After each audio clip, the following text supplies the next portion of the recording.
بسم اللہ الرحمن الرحیم۔ السلام علیکم، ویلکم ٹو مائی چینل۔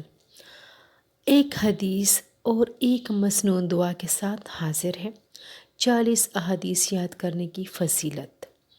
حدیث کے مطابق جو شخص دین کے کام کی 40 احادیث یاد کرے گا، لوگوں کو سنائے گا، تو قیامت کے دن اللہ تعالیٰ اسے عالموں اور شہیدوں کی جماعت میں اٹھائے گا اور اللہ تعالیٰ اسے فرمائے گا کہ تو جس راستے سے چاہے جنت میں داخل ہو۔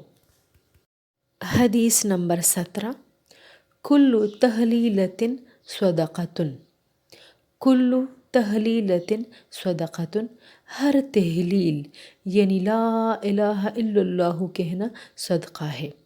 ہر تحلیل یعنی لا الہ الا اللہ کہنا صدقہ ہے۔ حصول اخلاص اور شرک سے نجات کی دعا، اللہم انی اعوذ بک من ان اشرک وانا اعلم واستغفرک لما لا اعلم۔